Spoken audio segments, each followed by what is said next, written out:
I stood in the kitchen with the 2 plane tickets in my hand, feeling my heart race as I whispered, "Lily is going to freak out when she sees these." I could almost hear her excited laugh already, the one that always made me feel like everything in my life was finally right. I set the tickets on the counter and called out, "Lily? You home yet?" Silence answered me, but I didn't think much of it. I kept talking anyway. "I swear I got every detail perfect. You said you always wanted Hawaii, so I made it happen." I smiled to myself.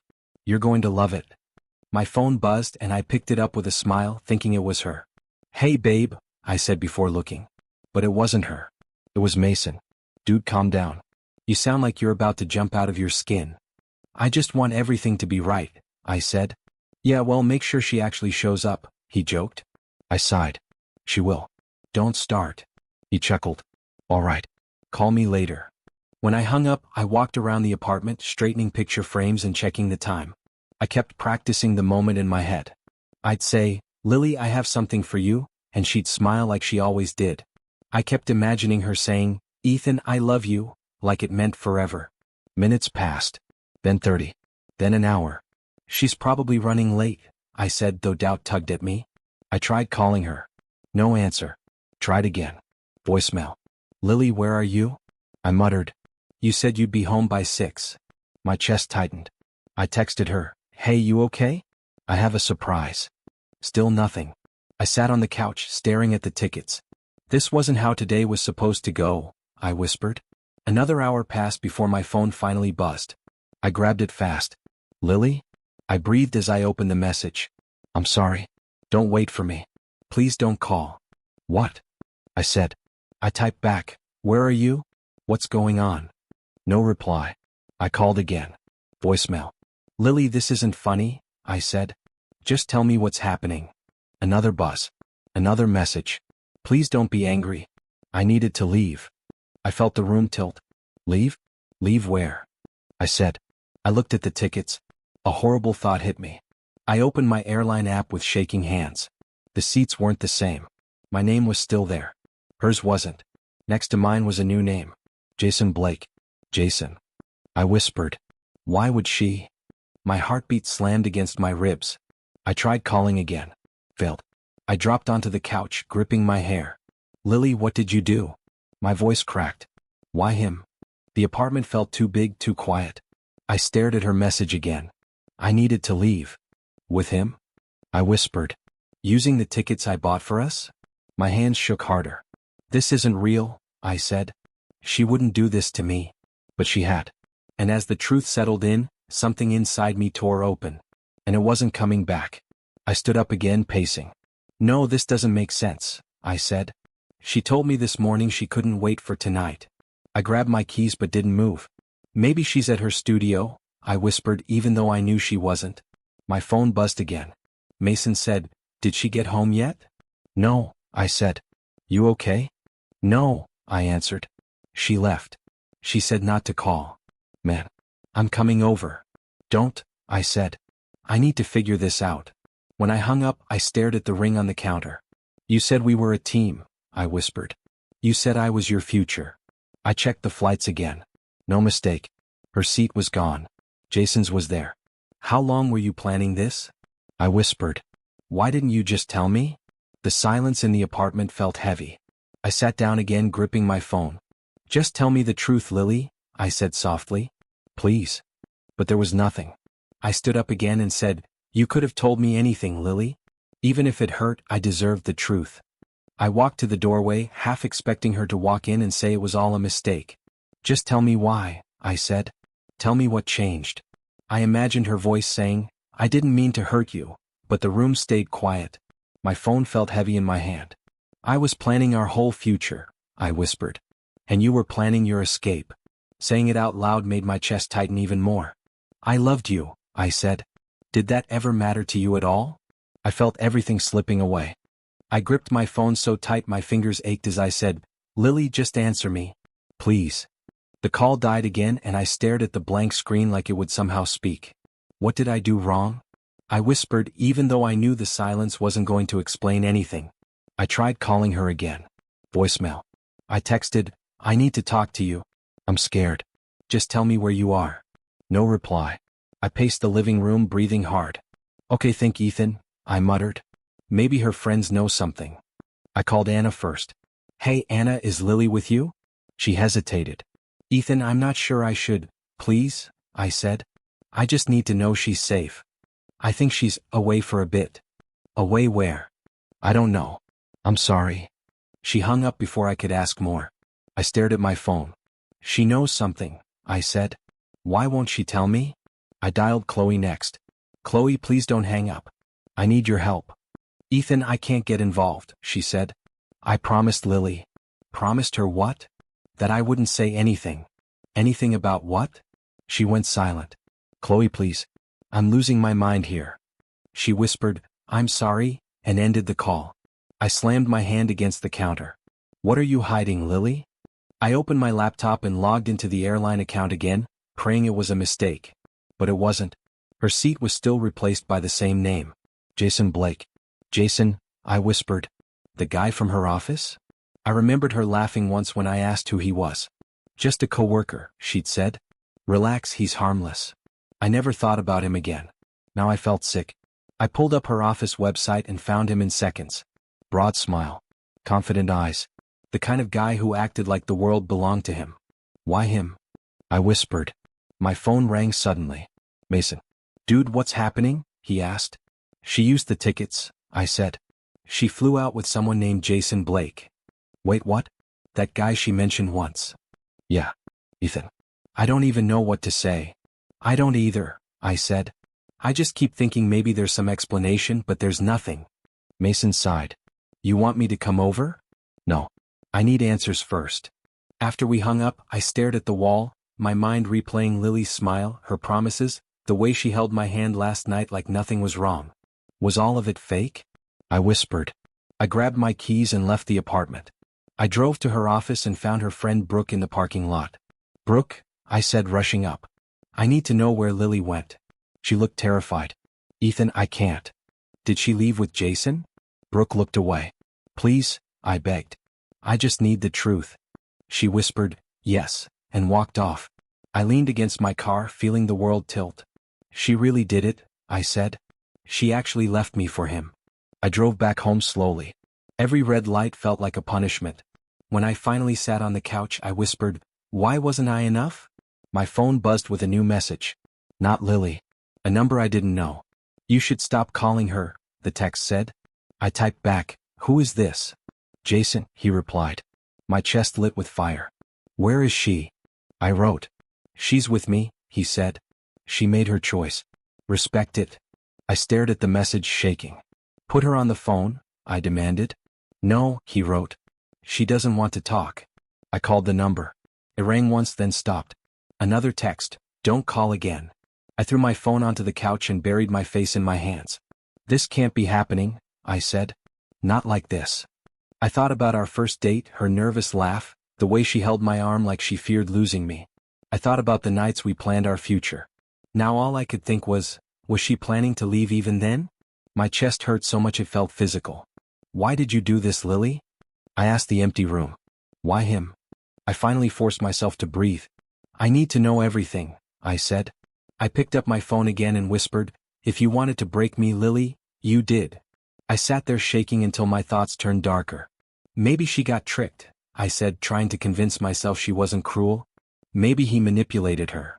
I imagined him leaning close to her desk, whispering things, pretending to care. Did he promise her something I couldn't? I muttered. Did he make her feel special? I hated the jealousy in my voice, but it was real. I called Mason again. I think Jason pushed her into this, I said. I think he messed with her head. Or she chose him, he said softly. Don't do this to yourself. I have to understand, I said. I need to know why she walked away from everything we built. Mason sighed. Then talk to her when she gets back. If she comes back, I whispered. I looked around the apartment filled with memories and said, how do I even breathe without answers? I leaned back and whispered, I just need the truth even if it destroys me completely. Right now. Please. I sat on my couch for hours, staring at the dark TV screen, whispering, I can't believe she left like that. My voice sounded broken even to me. I kept replaying our last morning together, wondering what I missed. Every time I closed my eyes, I saw Lily smiling at me like nothing was wrong. I rubbed my hands over my face and muttered, "Why didn't I see it?" My phone vibrated again, but I ignored it. I didn't want to talk. I didn't want to hear anyone say, "It'll be okay," because it didn't feel like it ever would be. Mason finally let himself into my apartment and said, "Dude, you look like you haven't moved in days." I didn't even look at him. He sat beside me and asked, "Did you eat?" I shook my head. "Drink water?" Another head shake. He sighed. "All right, talk to me. What's going on in your head?" I whispered, "Everything hurts. I keep thinking maybe she'll text and say she made a mistake." He said, "Man, she flew out with another guy. That's not a mistake." I winced at his words. "I know," I said, "but I still keep hoping she'll explain." Mason leaned back. "Explain what?" "That she used your honeymoon tickets for a date." I said, "Don't say it like that." He replied, "How else am I supposed to say it?" I looked at my shaking hands. "I loved her. I thought she loved me." He softened his voice. "I know you did. But you can't let this crush you." I whispered, "It already did." Mason tapped my shoulder. "Then let's start pulling you back up." The next morning I forced myself to go to work. I walked in quietly, hoping no one would notice me, but Sophie from accounting stepped in front of me. "Ethan? Are you okay?" she asked. I forced a smile and said, "Yeah, I'm fine." She tilted her head. "You don't look fine." I said, "Rough week, that's all." She hesitated. "If you want to talk, I'm around." I nodded and walked away, but her concern lingered in my mind. During lunch, I sat alone until Sophie approached again. "Can I sit?" she asked. I shrugged. "Sure." She sat down slowly. "You seem different. Quiet." I laughed weakly. "Guess I'm not hiding it well." She said softly, "You don't have to hide anything." I stared at my sandwich. My fiancée left me. She flew off with someone else. Sophie's eyes softened. "Ethan, I'm so sorry." I nodded. "Yeah, me too." She folded her hands. "Do you want to talk about it?" I sighed. "I don't even know where to start." After work, Mason called. "How was your day?" I said, "Weird. Someone at work talked to me." "Sophie."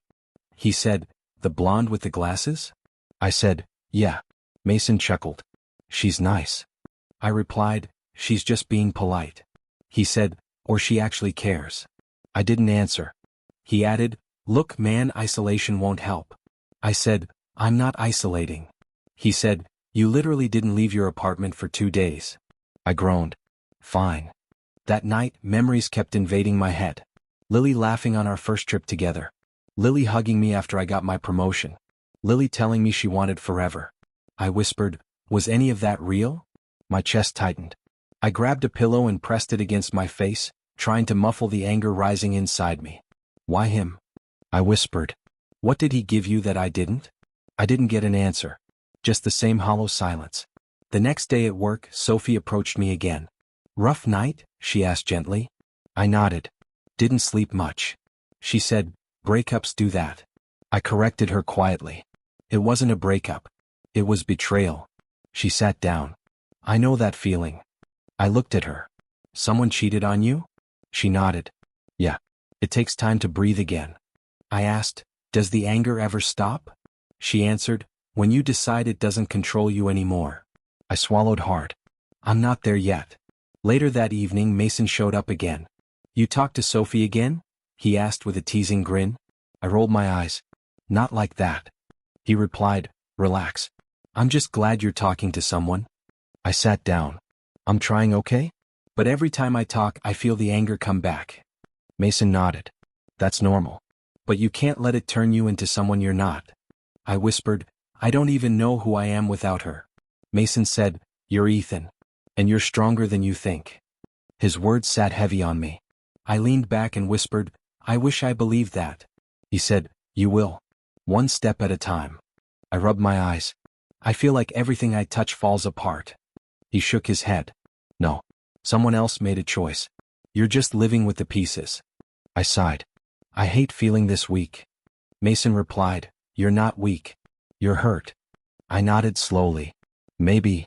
Later, when he left, I stared out the window and whispered, "I need to find myself again." I sat quietly in the dim room and whispered, "Maybe tomorrow will feel different."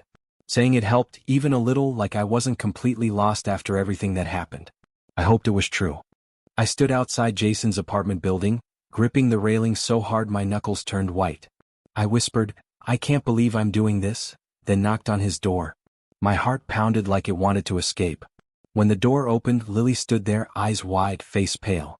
She whispered, "Ethan, what are you doing here?" I said, "I needed answers. You didn't give me any." She looked back into the apartment nervously. "This isn't a good time." I said, "I don't care. I flew here. I deserve to know why you left me like that." She stepped outside and closed the door behind her. "Please don't make this harder," she said. I laughed bitterly. "Harder? Lily, you used our honeymoon tickets with another guy." She winced. "I know. I'm sorry." I said, "Then say something that actually explains it." She looked down. I felt stuck. I stared at her. Stuck. With me. She bit her lip. Things between us felt predictable. I shook my head. Predictable? We were planning a life together. She whispered, "I know." And that scared me. I stepped back. "So you ran away with Jason?" She whispered, "He made me feel alive." The words cut like knives. I whispered, "Alive?" She said, "He's spontaneous. Free." Everything felt exciting. I said, "So I was what?" "A boring safety net." She hesitated. "You were stable, Ethan. Kind. Good. But I felt like I was disappearing into your plans." My voice cracked. "Those plans were for us." She looked pained. And that's what scared me. I didn't know if I wanted the same things anymore. I pointed at the door. "So you replaced me with him?" She whispered, "It wasn't like that." I snapped, "Then what was it like?" She sighed shakily. "Jason listened. He made me feel chosen." I stared at her. "I chose you every day." She whispered, "I know, and I loved that. But I didn't love myself anymore." I shook my head slowly. "You could have told me. You could have talked to me." She whispered, "I was afraid you'd try to fix it." I said, "That's what people do when they love someone." She wiped her eyes. "I didn't want to be fixed. I wanted to feel something new." I whispered, "So you destroyed me instead." She said, "I didn't mean to hurt you like this." I snapped, "Then why didn't you leave the right way?" She hugged her arms. "Because I didn't trust myself to walk away if I saw you cry." I stared at her in disbelief. "So you ran instead?" She whispered, "Yes. I ran." I asked, "And Jason? What is he to you?" She hesitated. "He's someone who gave me breathing room." "Breathing room?" I repeated. "That's what you call this?" She looked away. "I needed space from the life we built." I said, "The life I built or the life we built together?" She didn't answer. I asked again, "When did it start?" She whispered, "A few months ago." My stomach dropped. "A few months." She nodded slowly. I tried to ignore it. But every day it felt harder. I felt the anger burning in my chest. "So the whole time you were smiling, hugging me, telling me you loved me, you were already gone?" She whispered, "I didn't know how to leave without breaking you." I said, "Newsflash, Lily. You broke me anyway." Tears streamed down her cheeks. "I know. And I hate myself for it."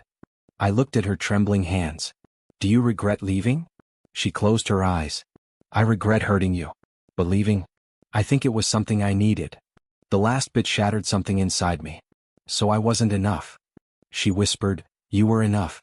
"I wasn't." I shook my head. "Stop saying that. It doesn't make any of this better." She whispered, "I know." I stepped closer. "Tell me the truth. Did you ever love me?" She looked straight at me. "I did. But somewhere along the way I stopped knowing who I was with you."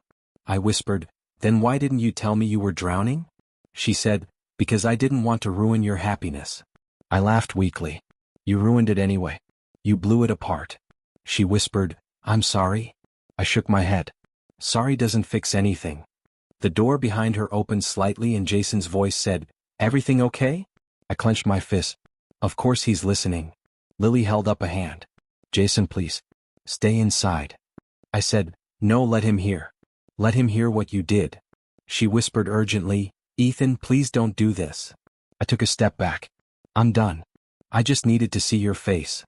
She reached for me. "Ethan, wait." I jerked my arm away. "Don't touch me." She whispered, "What will you do now?" I said, "I don't know. But it won't involve waiting for you anymore." Her voice broke. I never wanted to be your enemy. I said, then you shouldn't have betrayed me. She whispered, I wish I could go back. I shook my head firmly. I don't. She flinched. Why not? I whispered, because now I finally see you clearly. I turned away as she said my name again, softer this time, like she knew she'd already lost the right to say it. I walked down the hall, each step feeling heavier than the last. When I reached the exit, I whispered, this isn't forgiveness. But it's a start. And for the first time since she left, something inside me shifted from heartbreak toward something sharper, something like determination. When I stepped back into my apartment, the silence felt heavier than it ever had before. I closed the door and whispered, all right, I have to start over. Saying it out loud made my chest tighten, but it also made the air feel a little less suffocating. The next morning at work, I tried to keep my head down. I didn't want anyone asking questions, but of course someone noticed. Sophie approached my desk slowly. Ethan, she said, you look like you haven't slept in days. I forced a weak smile. I haven't slept much. Just trying to survive. Do you want to talk? She asked gently. No, I said. But I probably should. She pulled up a chair. Then I'm listening. I let out a breath. She used our tickets. She flew off with him. And I'm still trying to figure out how to breathe without wanting to break something. Sophie nodded. You don't have to pretend you're fine. I'm not fine, I said. I'm angry. I'm hurt. And I keep replaying everything like maybe, somehow, I missed the signs. You didn't miss anything, she said. She hid it. Her confidence in that made something ache in me. It still feels like it's my fault. It isn't, she whispered. A few hours later, Mason called. Dude, I'm coming over after work. No, I said. I'm not in the mood. I didn't ask if you were, he replied. You need a friend and I'm showing up. I sighed. Fine. But no lectures. No promises. When he arrived, he barged into my living room with 2 takeout bags. Food, he announced. And before you say no, shut up and eat. I snorted. You're an idiot. Yeah, he said, but I'm your idiot. We sat on the couch, eating in silence until Mason finally spoke. So, have you heard from her? No, I said. And I don't want to. Good, he replied. Because she doesn't deserve your voice right now. I know that, I said. But I keep hearing hers anyway. What do you mean? I stared at the coffee table. Every time I close my eyes, I hear her telling me she loved me. I hear her laughing at my jokes. I hear her talking about wedding plans like they weren't lies. Mason shook his head. She lied to both of you. I swallowed hard. Maybe. Not maybe, Ethan. Definitely. I just feel empty, I muttered. That's normal, he said. Just don't let the emptiness become your new home. I leaned back. I'm trying. Try harder, he said. And don't do it alone. He stayed longer than I expected. When he finally left, I felt a small spark of warmth, like maybe I wasn't completely lost. Over the next few days, I drowned myself in work. Meetings, reports, emails. I clung to every task like it was a lifeline. Each hour I stayed busy was an hour I wasn't thinking about Lily. Sophie stopped by my desk again on Wednesday. You working yourself to death? Trying to, I admitted. She crossed her arms. That's not healthy. It's better than thinking. Sometimes thinking is the only way through, she said. I shook my head. Not yet. She studied my face for a moment. Okay. Then let me take you to lunch. I raised a brow. Why? Because you look like you're living on coffee and misery. I laughed softly. You're not wrong. So come on, she said, nudging my shoulder. Let me save you from yourself for an hour. At lunch, she kept the conversation light. She talked about her dog, her failed attempts at cooking, the weird neighbor who practiced saxophone at midnight. For the first time in days, I felt my chest loosen. When she finally paused, she said, See. You smiled. No, I didn't. Yes, you did. Fine, I said. Maybe a little. She smiled. Good. You deserve moments like that. Feels strange, I admitted. Pain makes everything feel strange, she said. But it won't always feel like this. That stuck with me. That night, I scrolled through social media for the first time since the breakup. I wish I hadn't. Jason was everywhere, posting pictures of expensive dinners, talking about new adventures, bragging about promotions he didn't deserve. He's such an ass, I muttered. I clicked on one video where he laughed loudly with a few friends. One of them commented, Man, you're living wild lately. Jason replied, Why not? Life's too short to settle. Settle. The word burned. Was that what Lily told him about me? The next day I showed Mason the post. He frowned. This guy's a walking ego. I know. And Lily left you for that? Apparently. Mason leaned back. Dude, his fall is coming. Guys like that always crash. I'm not waiting for karma, I said. I'm trying to move on. That, Mason said, is the right kind of revenge. Sophie joined us in the break room a moment later. What are you two whispering about? Jason being Jason, Mason said. Sophie frowned. You don't need poison in your head, Ethan.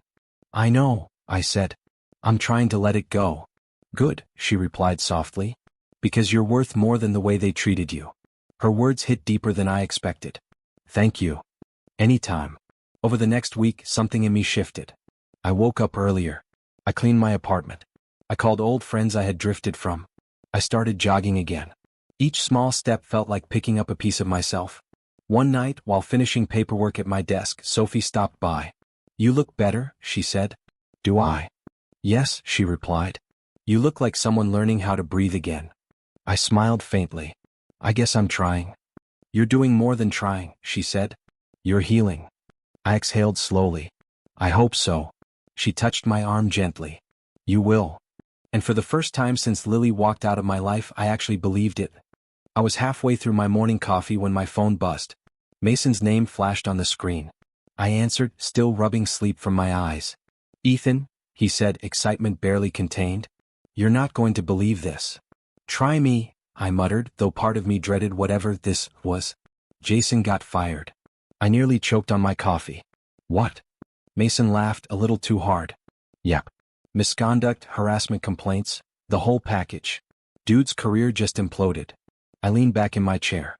Finally, karma or luck? Mason snorted. Call it what you want. It's satisfying. I didn't answer right away. Satisfaction gnawed at me, but so did guilt. Was it wrong to feel this way? I shouldn't be happy, I said quietly.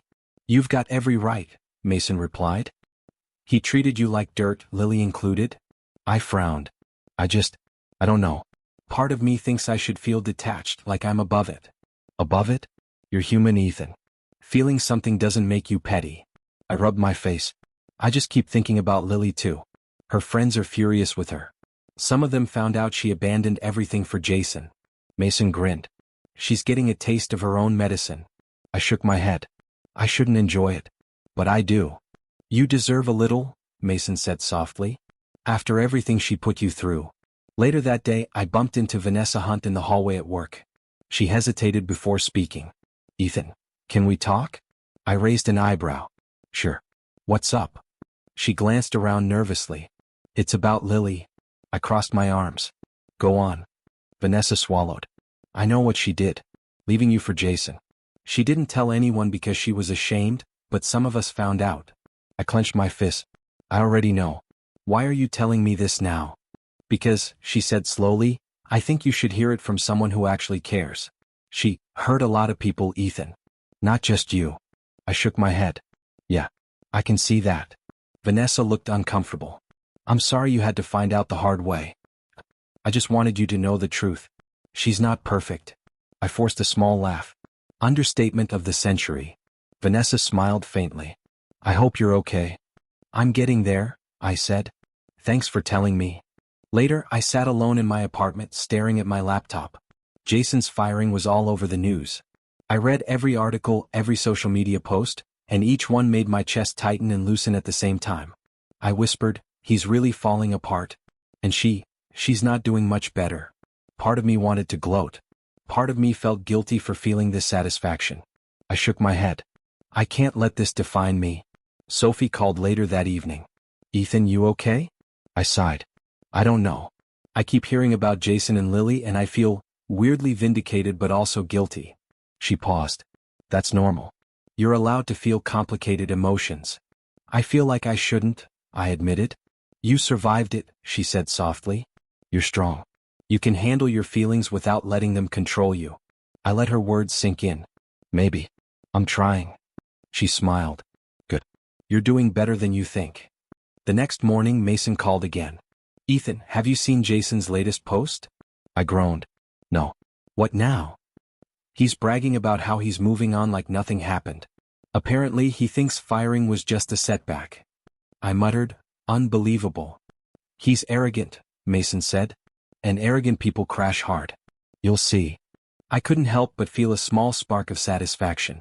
Yeah, maybe so. Sophie stopped by later to check on me again. You look different today, she said. Different how? I asked. Calmer. More in control. Not bitter, just reflective. I ran a hand over my face. I'm starting to see that maybe I can survive this without them. Without the chaos. That's the point, she said. You don't need their drama to define your life. I smiled faintly. Thanks. I appreciate that. Over the next week, I noticed Jason's behavior unraveling further. He argued publicly online with former colleagues, alienated friends with bragging posts, and made mistakes at interviews. Part of me wanted to ignore it entirely, but I couldn't. It was hard not to feel a quiet sense of justice. I whispered to myself, maybe he's finally learning what it means to face consequences. Vanessa called me one evening. I just wanted to let you know, Ethan, that Lily is finally being honest with herself. Some of her friends stopped talking to her. She's paying for her choices. I nodded even though she couldn't see me. I see that. I guess some karma works slowly but surely. You're handling this well, she said. Better than most. I have to, I said. I can't let it ruin me. When I hung up, I leaned back in my chair and whispered, I'm stronger than I realized. I survived betrayal, heartbreak, and the mess they left behind. And I'm still standing. Sophie's words echoed in my head. You don't need their drama to define your life. For the first time in weeks, I felt like I could breathe without guilt or anger controlling me. I still thought about Lily and Jason sometimes, but the thoughts no longer hurt the same way. I whispered to the empty room, I'm okay now. I'm really okay. And for the first time, I truly believed it. I unlocked the door to my new apartment and stepped inside, taking a deep breath. The place smelled faintly of fresh paint, and sunlight spilled across the hardwood floor. I whispered to myself, new start. No past hanging over me. I dropped my bag and flopped onto the couch. Feels good, but strange. My phone buzzed. It was Sophie. How's the new place? I smiled and typed back, it's perfect. Quiet. Yours to come visit anytime. Within minutes she called. I like the sound of that, she said. I mean it, I replied. You should come by. I could use some company that isn't just me talking to the walls. Sophie laughed softly. I'll bring cookies. You can't survive off your stubbornness alone. I chuckled. Deal. But only if you help me unpack some boxes first. My arms hate me already. I'm on my way, she said.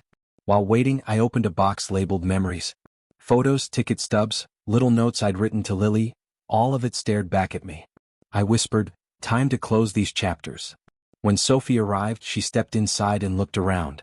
Wow, it already feels like home, she said. Thanks, I replied. It's the first place that doesn't remind me of everything. She nodded. You're stronger than you think, Ethan.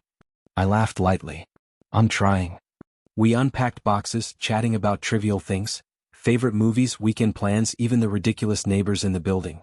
The mundane conversation was soothing. For the first time, it didn't feel like I was just surviving. Halfway through, Sophie leaned against the counter. You know, she said, you could stop being so hard on yourself. You survived betrayal. That's not small. I paused and smiled faintly. I know. But it feels like a long shadow. You're learning, she said. You can rebuild without carrying it forever. I nodded. That's the goal. Later that evening, I sat with a notebook and a pen. I started writing letters I'd never send, pouring out everything I wanted to say to Lily and Jason. Dear Lily, I wrote. I hope you understand what you lost. But I also hope you learn from your mistakes. I'm moving forward and I hope you find your own clarity. Dear Jason, I continued. Brag all you want. It won't matter. Choices have consequences, and I hope someday you understand that true strength isn't arrogance, it's responsibility. I paused, reading the words. Satisfaction settled quietly in my chest, but it wasn't vengeful. It was closure. A few days later, Sophie stopped by again. We sat on the balcony, sipping coffee as sunlight poured over the city skyline. You seem different, she said. I feel different, I admitted. I've been angry, bitter, but now I feel clear, strong. Like I finally own my life. She smiled. Good. You deserve that. I've realized something, I said. Revenge isn't about hurting them. It's about taking back myself. Watching them stumble, it's just a confirmation that life balances itself. Sophie laughed softly. You've grown so much, Ethan. I looked at her. I'm not closing doors on us either. Her cheeks warmed. You're serious? Yeah, I said. I want to move forward, with someone who actually cares, not someone who manipulates me. Someone real. She reached over and brushed my hand. I'm glad you said that. Me too. Later that week, I finally allowed myself to browse social media. Lily and Jason were still posting, still trying to maintain facades. Jason's arrogance seemed louder than ever, and Lily's friends were slowly distancing themselves. I whispered, not my fight. Not my burden anymore. It was strange, but I felt no gloating. Only peace. Only observation. Life was revealing itself clearly now. I took up painting again, a hobby I'd abandoned during my relationship. I painted landscapes, cityscapes, abstract shapes, anything that let me focus on creating rather than dwelling. Sophie joined in one evening, adding bright colors to my canvases. You're good at this, she said. I'm rusty, I admitted. But it feels good. Feels, mine. You're taking back more than a hobby, she said. I guess I am, I replied. Everything I do now is for me. No one else has a say. Evenings became our time. We cooked together, watched old comedies, debated music. The apartment felt alive. I felt alive. And every time my phone buzzed with news of Jason's missteps, he lost a client, argued online with coworkers, alienated friends, I only smiled faintly. Not out of malice. Out of relief. Life had a way of balancing things on its own. One night, alone, I reread old notes I'd written to Lily. I smiled faintly. I loved you, I whispered. And I still respect myself enough to move on without you. I put the notebook away, feeling light. Strong. Oh. When Sophie called to say she was stopping by with dessert, I stood and said aloud, this is my life now. Mine to live. Mine to love. Mine to protect. And I truly meant it. No vengeance required. No anger to fuel me. Only clarity, strength, and a future I could finally call my own. I stepped into the party, the hum of conversation and music washing over me. For the first time in months, I felt a lightness I hadn't expected. Okay, Ethan, I whispered to myself, just enjoy it. Mason waved as I approached. Look at you. Clean shirt, smiling face. Didn't think I'd see this day. I laughed. I'm trying. New apartment, new habits, new me. He grinned. Well, it's working. I moved through the crowd, catching snippets of conversations, the clink of glasses, laughter ringing in the air. For a moment, I paused by the balcony, taking it all in. Sophie appeared beside me quietly. Hey, she said. Hey, I replied, turning to her. You look amazing tonight. You always say that, she teased. I mean it, I said, smiling. She shrugged. I'll take it. How are you feeling? Good. Strange but good, I admitted. I feel free. You should, she said softly. You've done the hard work. I laughed lightly. I guess. Months of therapy, hobbies, running, painting. It's paid off. You look different, she said. Calm. Confident. Not bitter. I shrugged. I learned that revenge isn't about breaking them, it's about rebuilding me. She smiled. Exactly. Across the room, I noticed Lily and Jason. They weren't smiling, their forced laughter evident. I felt a small flicker of curiosity but no desire to approach. No anger, no need to confront. Only detachment. Mason nudged me. Seeing them like that, huh? I nodded. It's weird. They look unhappy. But I don't care. Not anymore. Good, he said. Keep it that way. Sophie took my hand. Come on. Let's enjoy ourselves. Don't waste a moment thinking about them. I let her guide me through the crowd to friends I hadn't seen in months. We laughed over stories from work, old adventures, shared memories that weren't tainted by heartbreak. Each laugh felt like a release. Remember that time Mason tried to cook for us? I asked, shaking my head. Oh God, yes. Sophie said, laughing. I thought we'd have to call the fire department. Mason groaned. Hey, it wasn't that bad. I laughed harder. You nearly burned the kitchen down, man. The night continued and I felt a shift. Lightness replaced the heaviness I'd carried. Each moment with Sophie, each joke with friends, reminded me that life had more to offer than dwelling on betrayal. Later, Sophie and I found ourselves outside on the balcony, away from the crowd. The city lights sparkled below. I'm glad you're here with me, I said softly. I'm glad too, she replied. We leaned against the railing, quiet for a moment. I let myself absorb the peace. I never thought I'd get here, I admitted. Months ago, I felt broken beyond repair. You weren't broken, Sophie said gently. You just hadn't healed yet. I smiled faintly. Maybe. But I have now. And I want more. Not just surviving but living fully. You deserve it, she said, brushing her hand against mine. I looked at her. And I want you in it. If you'll have me. Her eyes softened. I thought you'd never ask. I laughed softly. I guess it took losing everything to realize what I actually want. She leaned closer, her hand still in mine. You've grown, Ethan. Stronger than you know. I let her words sink in. Thanks. I had to learn the hard way. But it's worth it. Inside, the music swelled and I saw Lily and Jason again, lingering near the punch bowl. She caught my gaze briefly and I simply nodded. No words. No bitterness. Just acknowledgement. Then I looked away, focusing instead on the warmth of Sophie's hand and the laughter around me. I whispered to myself, I don't need them anymore. I never did. Sophie squeezed my hand. So, what now? I smiled, looking out at the lights. Now, I live, I love, I trust again. And I don't let anyone else control my happiness. That sounds perfect, she said. I turned to her. It feels perfect. We stood together, quietly watching the city, letting the noise of the party fade around us. It wasn't about revenge or guilt anymore. It was about life, friendship, love, and the hard-earned clarity that came from surviving betrayal. Ethan, Sophie said softly, you've changed. I have, I admitted. And I like who I am now. I like what I've learned. I like that I can move forward without them holding me back. You should, she said.